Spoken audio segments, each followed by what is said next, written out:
पक्षासाठी महाराष्ट्राचे माजी मुख्यमंत्री आणि शिवसेना पक्षाचे सर्व नेते पक्षप्रमुख उद्धवजी ठाकरे साहेब पायाला लागते ते आज नागपूर अधिवेशनासाठी विधानसभेत आलेत. विधान परिषदेमध्ये ते गेले होते आणि त्यानंतर ते पत्रकारांना भेटणार आहेत. येणारे पुढचे सगळे दिवस ते नागपूरमध्ये अधिवेशनासाठी असणार आहेत. या अधिवेशनाच्या निमित्ताने आजची जी पत्रकार परिषद होते त्यासाठी शिवसेना नेते आदरणीय आदित्यजी ठाकरे उपस्थित आहेत. विधानसभेचे गटनेते भास्करराव जाधव उपस्थित आहेत. विधान परिषदेचे गटनेते अनिल परब आहेत, अनिल नार्वेकर आहेत, अजय चौधरी आहेत, सुषमाताई अंधारे प्रवक्ते म्हणून उपस्थित आणि शिवसेना पक्षाचे विधान परिषद आणि विधानसभेचे सगळे आमदार या पत्रकार परिषदेसाठी या शिवसेना उद्धव बाळासाहेब ठाकरे पक्षाच्या कार्यालयामध्ये उपस्थित आहेत. मी सर्वप्रथम माननीय पक्षप्रमुख आणि महाराष्ट्राचे लाडके माजी मुख्यमंत्री उद्धवजी ठाकरे साहेबांना आपल्या सगळ्यांना संबोधित करण्याची विनंती करतो. त्यानंतर आपले जे काही प्रश्न असतील तर आपण बोला.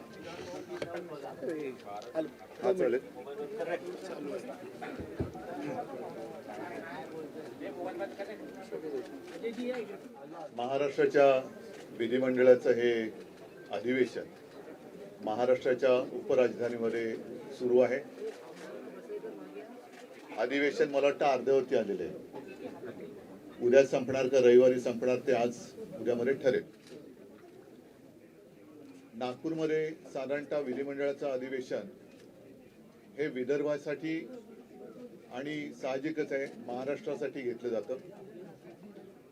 सोमवारपासून हे अधिवेशन सुरू झालं. आजपर्यंत म्हणजे आज गुरुवार आणि अधिवेशन तसं म्हटलं तर मी म्हटलं जे सांगितलं की मध्यवर्ती आले. विदर्भासाठी या अधिवेशनात नेमकं काय दिलं गेलं हा सुद्धा एक विषय नक्कीच या निमित्ताने उपस्थित केला गेला पाहिजे. हे वर्ष जे आहे फार विचित्र गेलं आपल्याला. महाराष्ट्रावरती कधी नव्हे एवढी मोठी आपत्ती ही अतिवृष्टीच्या रूपाने कोसळली. मी स्वतः मराठवाड्यामध्ये फिरलो. विदर्भातले आमचे आमदार आणि सगळे शिवसैनिक तसं महाराष्ट्रभरच अतिवृष्टीने हाहाकार माजवला. शेतकऱ्यांची घरं दारं, विद्यार्थ्यांची पुस्तकं आणि विशेष म्हणजे पिकं तर सोडून गेलीच, पण अनेक ठिकाणी माझ्यासोबत आपण देखील होतात शेत जमीनच वाहून गेलेली आहे. आणि मग त्याच्यानंतर मुख्यमंत्र्यांनी एक भलं मोठं पॅकेज असा एक गोंडस शब्द देऊन एक रक्कम घोषित केली. त्या पॅकेजचं पुढे काय झालं का त्या पॅकेजचं पण ठिबक सिंचन झालंय हे कळायला काय मार्ग नाहीये. एकूणच या अधिवेशनाच्या निमित्ताने कारण काय असतं की एक पद्धत आहे. पहिला अर्थसंकल्प येतो, मग मागण्या पुरवण्या मागण्या, मग त्याच्यात आणखीनच्या मागण्या, 75,000 कोटीच्या मागण्या कुठून आणणार, कोणाला देणार, राज्यावरती 9 लाख कोटींचं कर्ज आहे. या सगळ्या गोष्टी आपण बघतो आहोत. पण एक मुद्दा मला या अधिवेशनाच्या निमित्ताने उपस्थित करायचा आहे. तो म्हणजे गेल्या महिन्याच्या अखेरीस देशाचे जे मंत्री आहेत, कृषी मंत्री शिवराज सिंग चौहान, त्यांनी सांगितलं की महाराष्ट्राकडून आपत्तीग्रस्तांच्या मदतीसाठी कोणताही प्रस्ताव अद्याप आलेला नाही. आणि हे राज्य सरकारचं बिंग त्यांनी फोडल्यानंतर घाईघाईने शेवटच्या आठवड्यात एक प्रस्ताव केंद्राकडे पाठवला असं जाहीर करण्यात आलं. आम्हाला आता जाणून घ्यायचंय की हा नेमका प्रस्ताव काय गेलेला आहे, किती रकमेचा गेलेला आहे, त्यातून कोणाला मदत होणार आहे. राज्य सरकारला मी पण आहेच विधिमंडळामध्ये, आपण भाग पडलं पाहिजे की हा राज्याच्या मदतीसाठी जर का आपण प्रस्ताव पाठवला असेल तर तो पटलावरती ठेवला गेला पाहिजे. राज्यातल्या जनतेचा, शेतकऱ्यांचा हा अधिकार आहे की मायबाप केंद्र सरकार आमच्यावरती दया दाखवणार आहे की नाही, आणि ते दया दाखवण्याच्या आधी राज्य सरकार हे नेमकं कसं तिथून मदत आणणार आहे. कारण डबल इंजिन सरकार आहे, त्याच्यामुळे 2 इंजिनचं सरकार एका इंजिनकडनं दुसऱ्या इंजिनाकडे, दुसऱ्या इंजिनाकडून परत पहिल्या इंजिनाकडे अशी नुसती ढकलपंची करणार आहे. त्या खरोखर ही मदत पाठवणार आहे आणि ती मदत तुमचं KYC BYC सगळं, कारण आता या सगळ्या मदती त्या खातरजमा करण्यामध्ये अडकलेल्या आहेत.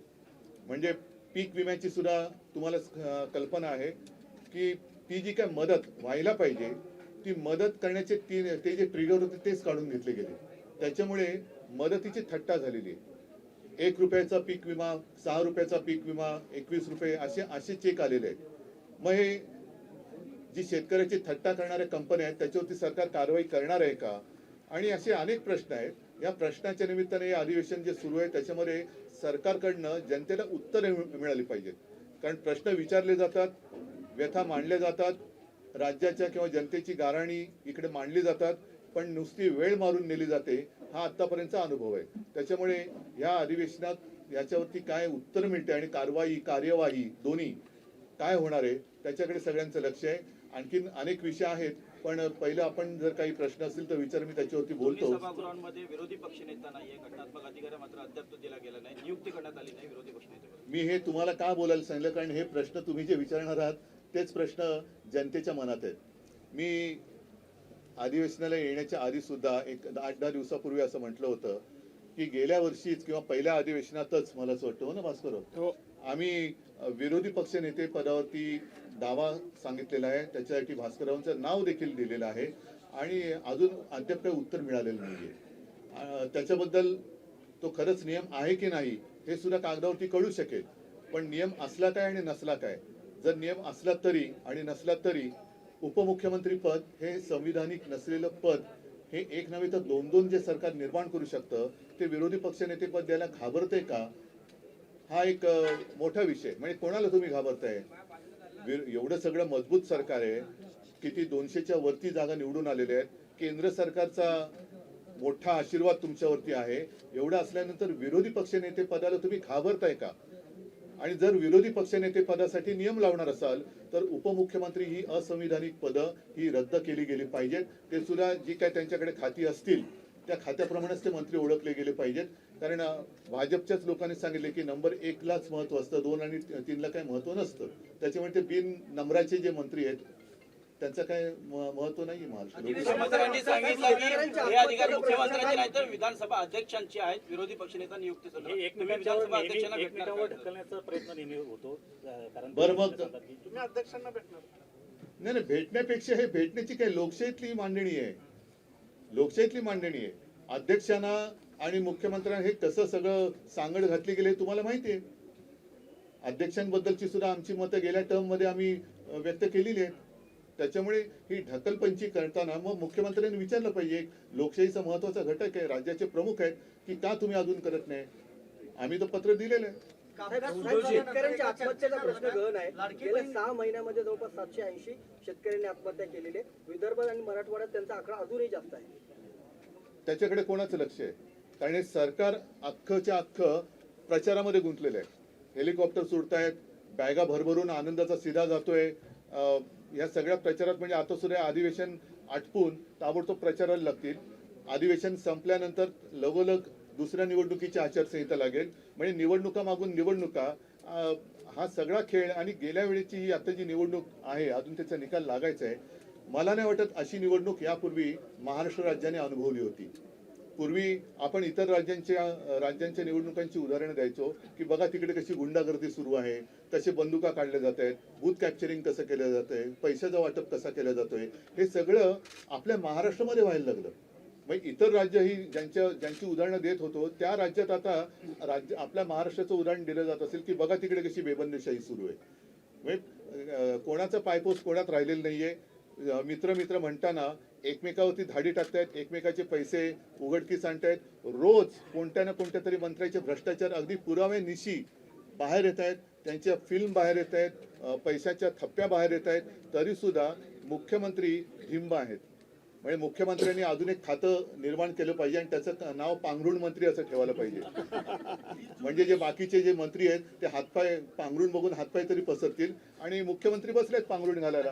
त्याच्यामुळे इतर खात्या, माझ्या सूचना तर जाऊ दे ना, इतर खात्याच्या बरोबरीने मुख्यमंत्र्यांनी पांघरुण खातं हे तयार करावं आणि स्वतः त्याचं चार्ज घ्यावा. कारण त्यांच्याकडे, म्हणजे मला मुख्यमंत्र्यांची दया होते की कोण होतास तू, काय झालास तू.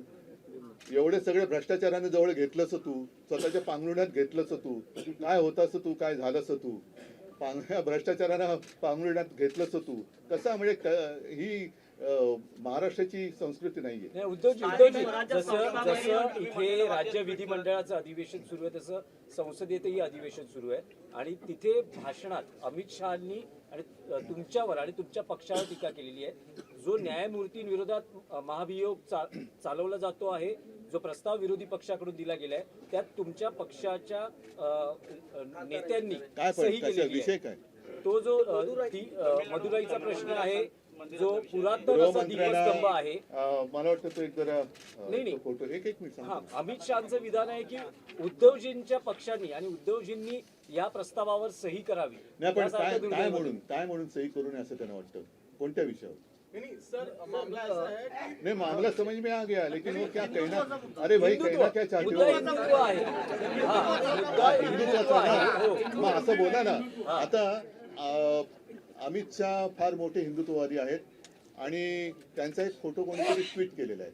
कारण हिंदुत्व मला अमित शहाने शिकवण्याची गरज नाहीये आणि भाजपाने तर अजिबात नाही आणि संघाने पण नाही. तूर्त काय झालेलं आहे की गेले 2-3 दिवस लोकसभेच्या म्हणजे संसदेच्या अधिवेशनामध्ये वंदे मातरम या विषयावरती चर्चा किंवा बहस, एखाद्या राष्ट्रात राष्ट्रगीतावरनं बहस कशी काय होऊ शकते आणि इतक्या वर्षानंतर ह्यांना अचानक वंदे मातरम का आठवलं? आपला देश त्या वंदे मातरमला 150 वर्ष झाली आणि भाजपचं वंदे मातरम हे फक्त 1 डे मातरम आहे, एका दिवसासाठी आहे 1 डे मातरम. कारण बाकीच्या वेळेला त्यांना त्याची काय पडलेली नाहीये. भारतात काय चाललेलं आहे, वंदे मातरम म्हणताना माझी माता किती दुःखात आहे याच्याकडे त्यांचं लक्ष नाही. पण हिंदुत्वावरनं आम्हाला अमित शहा जे विचारतायत त्या अमित शहाना आम्हाला प्रश्न विचारायचा तुमच्या सगळ्यांच्या माध्यमातून की तुमच्या मंत्रिमंडळात गोमांस खाणारे मंत्री आहेत आणि ते सांगतात की मी गोमांस खातो, कोण मला अडवतोय बघतो. आणि एवढंच नाहीये तर हा एक फोटो आहे 9 डिसेंबरचा, तो ते जे मंत्री आहेत, मी गोमांस खातो, कोण मला अडवते, त्यांचं नाव आहे किरण रिजिजू. त्यांच्या बरोबर अमित शहा जेवतायत. आता त्यांच्या थाळीत आणि यांच्या थाळीत काय आहे मला माहिती नाही. पण अमित शहाना जर हिंमत असेल, माझ्या हिंदुत्वावरती त्यांना शंका घ्यायची असेल, तर पहिलं रिजिजूंना त्यांनी मंत्रिमंडळातून काढलं पाहिजे. कारण रिजिजू गोमांस खातात ते स्वतः ते बोललेले आहेत. त्याच्यानंतर आणखीन एक मुद्दा तुम्हाला सांगतो, तो म्हणजे गेल्या काही दिवसात दिल्लीमध्ये संघाच्या कार्यालयासाठी प्राचीन मंदिर पाडलं. ही एक बातमी जोरात चालली. मी त्याच्यावरती काय भाष्य केलं नव्हतं, पण अमित शहाना मला विचारायचं आहे की हे मंदिर पाडताना संघाच्या कार्यालयासाठी तुम्ही मंदिर पाडून तिकडे संघाचं कार्यालय उभारताय. आणि त्याच्याही पलीकडे आणखीन सांगतो, ही सुद्धा गेल्या महिन्यातली एक गोष्ट आहे की मी मुख्यमंत्री असताना जणू काय म्हणजे काय संपूर्ण ती जी घटना घडली त्याला जबाबदार सरकारच आहे अशा पद्धतीने आकाश पाताळ एक केलं गेलं होतं. तो ते प्रकरण म्हणजे पालघरमध्ये घडलेलं साधू हत्याकांड. आता साधू हत्याकांडावरनं त्यांनी काही हे सोडले नाही, उद्धव ठाकरेला आणि आमच्या सरकारला बदनाम करायची. त्या साधू हत्याकांडातील संबंधित अशा व्यक्तीला भाजपात घेताना तुमचं हिंदुत्व काय मेलं होतं? लाज वाटली पाहिजे अमित शहाना की त्यांनी माझ्या हिंदुत्वावरती शंका व्यक्त करताना त्यांच्या बुडाखाली जे काही हिंदुत्व आहे ते पहिलं बघायचं आणि मग त्यांनी माझ्यावरती आरोप केले पाहिजेत. ह्या न्यायमूर्तींवरती ज्या काही गोष्टी आहेत ती एका केसमुळे नाहीये. त्यांची आतापर्यंतची जी काही वादग्रस्त वाटचाल आहे त्याच्यावरती काही न्यायमूर्तींनी आणि काही माजी न्यायमूर्तींनी सुद्धा आक्षेप घेतलेले आहेत. हा सगळा प्रकार एकत्र केल्यानंतर एका केसवर नाही झालेला नाहीये. आणि कधीही कुठल्याही बाबतीत म्हणजे त्या मंदिराच्या आवारात दिवा लावण्यावरून हा जो काही वाद आहे, मंदिराच्या आवारात दिवा लावला गेलाच पाहिजे, तिकडे रोषणाई, तिकडे हिंदू सण साजरे झालेच पाहिजे, उत्सव साजरे झालेच पाहिजेत, या मताचा मी आहे, माझी शिवसेना आहे. आणि हिंदुत्वावरनं अमित शहानी शिकवू नये. कारण परत एकदा सांगतो की वंदे मातरम ही चर्चा त्यांनी मला असं वाटतं की संघाचे कपडे उतरवण्यासाठी घेतली की काय. कारण त्याच्यावरनं बऱ्याच काही गोष्टी आता बाहेर आल्या. अगदी ते ज्यांना देव मानतात त्या श्यामाप्रसाद मुखर्जींचे सुद्धा मुस्लिम लीग बरोबरचे काय साटलोट होतं आणि स्वातंत्र्य चळवळीमध्ये त्यांनी चले जावला तसा विरोध केला होता. फजलुल हक बरोबर बंगालच्या सरकारमध्ये ह्यांचे देव त्यांचे देव माझे नाहीत, श्यामाप्रसाद मुखर्जी हे देशप्रेम बाजूला ठेवून कसे सामील झाले होते हे सगळं आता आलेलं आहे. आणि 3 ठिकाणी तिकडे त्यांनी मला वाटतं मुस्लिम लीग बरोबर सरकार स्थापन केली होती आणि हे यांचे स्थापन करते, हे यांचे सिंध सेंट्रल प्रोव्हिन्स आणि 3 हे यांचे राजकारणातले जन्मदाते आणि ते आम्हाला हिंदुत्व शिकवायचं. त्याच्यामुळे अमित शहानी मला हिंदुत्व शिकायच्या भानगडीत पडू नये, कारण जर का आणखीन काही गोष्टी काढल्या तर बऱ्याच गोष्टी त्यांच्या बाहेर येतील. अगदी जिनांच्या थडग्यावरती कोणी जाऊन डोकं टेकलं होतं पासून बऱ्याच गोष्टी बाहेर येतील. नवाज शरीफचा केक कोणी खाल्ला होता इथपासून बऱ्याच गोष्टी बाहेर येतील. अगदी देशाबरोबर अतिरेकी कारवाया करणाऱ्या पाकिस्तानबरोबर त्यांचा पोरगा क्रिकेट खेळतोय तेव्हा ह्यांचं हिंदुत्व कुठे जातं, कोणत्या टोपीखाली दडतं. अमित शहानी जर जय शाह त्यांचं ऐकत नसेल आणि त्याला हिंदुत्व मान्य नसेल तर तसं सांगायचं की मी हिंदुत्ववादी आहे पण जय शाह हिंदुत्ववादी नाही, तो पाकिस्तान बरोबर क्रिकेट खेळतोय. मग त्याला एकतर त्या क्रिकेट कंट्रोल बोर्डाचा राजीनामा द्यायला लावा, नाहीतर हिंदुत्व तरी स्वीकारा, नाहीतर हे तरी स्वीकारा. नाही, उद्धवजी आता तुम्ही म्हणाला उद्धवजी झाला सभागृहामध्ये त्यावेळेला मुख्यमंत्र्यांनी असं म्हटलं सत्ताधारी सगळ्या आमदारांना की लाडकी बहीण योजनेचा यापुढे उल्लेख करू नका, जर केला तर घरात बसावं लागेल. लाडक्या बहीण या योजनेचा मी उल्लेख करणारच, कारण निवडणूक लढवताना जे वचन त्यांनी जो एक थाप त्यांनी शेतकऱ्यांना मारली होती कर्जमुक्तीची, तीच माझ्या बहिणीनं सुद्धा मारलेली आहे. 2100 रुपये कधी करणार 1500चे हा विषय मी काढणारच. आणि देवेंद्र फडणवीसांनी जर त्यांच्यामध्ये हिंमत असेल तर या अधिवेशनात येत्या महिन्यापासून किंवा पुढच्या महिन्यापासून नवीन वर्षापासून माझ्या महाराष्ट्रातल्या बहिणींना 2100 रुपये दर महिन्याला त्यांनी एक काय भाऊबीज म्हणा वर्षभराची ती सुरू करावी. मी 2100 रुपये कधी देणार हा प्रश्न त्यांना विचारणार आणि जर देवेंद्र फडणवीसांनी 2100 रुपये नाही दिले तर त्यांना घरी बसवावं लागेल. उद्धवजी परत त्याच विषयावर आहे. तुम्ही म्हणालात की त्या मंदिरात दीप लावला गेला पाहिजे, तर आता जी प्रस्तावावर तुमच्या नेत्यांनी सही केली आहे त्या प्रस्तावाचा तुम्ही पाठिंबा काढून घेणार का? नाही, मी तुम्हाला म्हटलं तसं की एका निर्णयापुरता हा विषय नाहीये. एका निर्णयावरनं असं इम्पिचमेंट वगैरे नाही कोणी आणत नाहीये. एकूणच त्यांची जी काही वाटचाल आहे हिंदुत्वाच्या गुलाम्याखालनं त्यांनी पक्षीय अजेंडा रेटता कामा नये. याचं कारण असं की महाराष्ट्रामध्ये सुद्धा त्यांच्या प्रवक्त्यांना न्यायमूर्ती म्हणून नेमलं गेलेलं आहे. कसं पाहता आपण याकडे असा प्रश्न मी तुम्हाला विचारला तर काय उत्तर आहे तुमच्याकडे? जर तुमच्या पक्षाचे प्रवक्ते न्यायमूर्ती म्हणून तुम्ही नेमत असाल तर आम्ही तुमच्याकडनं कोणत्या न्यायाची अपेक्षा करायची? आज शिवसेनेच्या केसबाबत 4 वर्ष झाली आम्ही खेटे घालतोय का एक सरन्यायाधीश होऊन गेले, पुढचे कोण? आता सुद्धा अरे आता पुढचा कोण येणार आहे, त्याच्या पुढे कोण येणार आहे, एवढंच आम्ही करत बसायचं? नाही, पण उद्धवजी नाही, मला अमित ह्याच्याबद्दल शहाचा तो व्हिडिओ मुख्यमंत्री देवेंद्र फडणवीस यांनी ट्विट केला. त्यांनी असं म्हटलं कोण होतास तू काय झालास, मी पण तेच म्हणते त्यांना. उद्धव ठाकरे मी पण त्यांना म्हटलेलं आहे की कोण होतास तू काय झालास तू, भ्रष्टाचाराला पांघरुणात घेतलंस तू. पालघर जिल्ह्याच्या व्यवजय ग्रामपंचायतीमध्ये गुजरात राज्याने घुसखोरी केलेली आहे. सीमावाद तिथे देखील शिकायला आहे. गुजरात महाराष्ट्र सीमावाद हा अमित शहाचा मी जे बोललो ना अॅनाकोंडा, हा अॅनाकोंडा आता मुंबई गिळायच्या दिशेने वाटचाल करायला लागलेला आहे. आणि त्यांनी एक पाऊल पुढे टाकून माझ्या महाराष्ट्राच्या राज्यातल्या गावांवरती जसं अरुणाचलवरती चीन हक्क सांगतोय तसं गुजरात हा माझ्या महाराष्ट्राच्या खेड्यांवरती हक्क सांगतोय. आता हे कोण झालाचं काय झालाचं वगैरे जे काय आहे ना, आता यांना विचारा तुमच्या किंमत आहे का तिकडे जाऊन उभं राहायची तुमच्या अमित शहाविरुद्ध? हे मुंबईत आणि महाराष्ट्रात राहणाऱ्या गुजराती जो समाज आहे ज्यांचं आणि आमचं काही भांडण नाही त्यांच्यामध्ये आग लावण्याचा प्रकार आणि एका बाजूने महाराष्ट्र गिळण्याचा प्रकार हे सुरू झालेला आहे. मुंबईतले अनेक उद्योगधंदे यांनी गुजरातला नेले, महाराष्ट्रातले नेले आणि त्याचबरोबरीने आता हे मुंबई बळकावण्याच्या दिशेने वाटचाल करायला लागलेले आहेत. आम्ही तर हा प्रयत्न हाणून पाडल्याशिवाय राहणार नाही. सरकार काय करेल न करेल आम्हाला तशीची काय पडलेली नाहीये आणि या सरकारकडनं धाडसाची तर काय आम्हाला अपेक्षा नाही.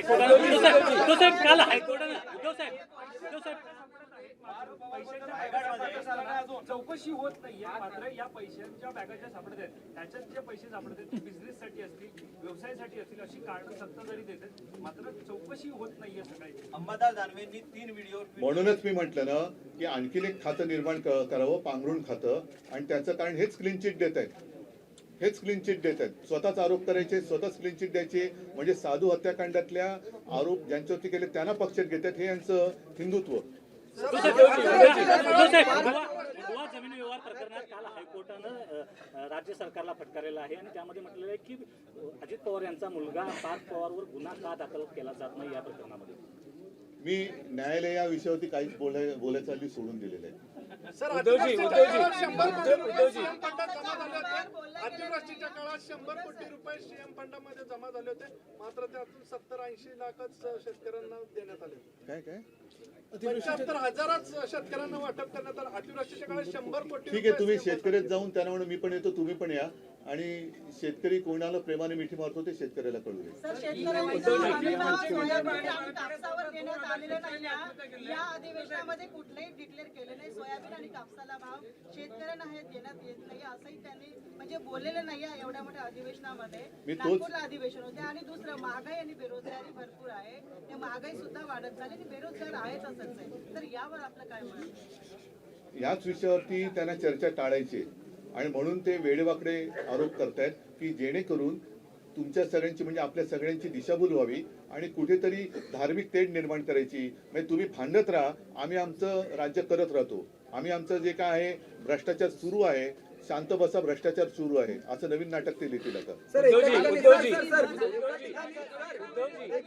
एका ठिकाणी सरकार असं म्हणतंय की आम्ही शेतकऱ्यांना कोट्यावधीची मदत करतोय, पण काही अशी लेखी उत्तरामध्ये सरकारने स्वतः उत्तरं दिलेली आहेत की अनेक योजनांचे पैसे जे आहेत ते ई-केवायसी मुळे रखडलेले आहेत. मी तोच विषय घेतला ना.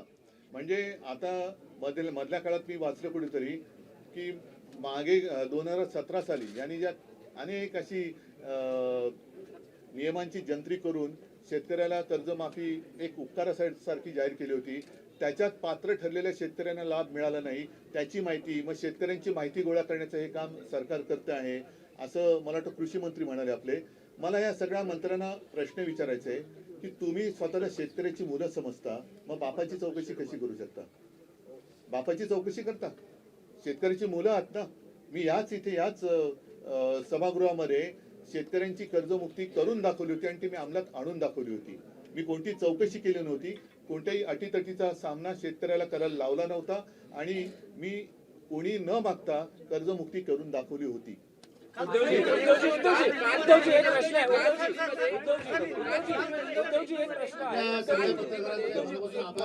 आणि शिवसेनेचे विधानसभेच्या सगळ्या आमदारांना माननीय पक्षप्रमुख उद्धवजी ठाकरे साहेब रेडिसनला संध्याकाळी 7 वाजता भेटतील.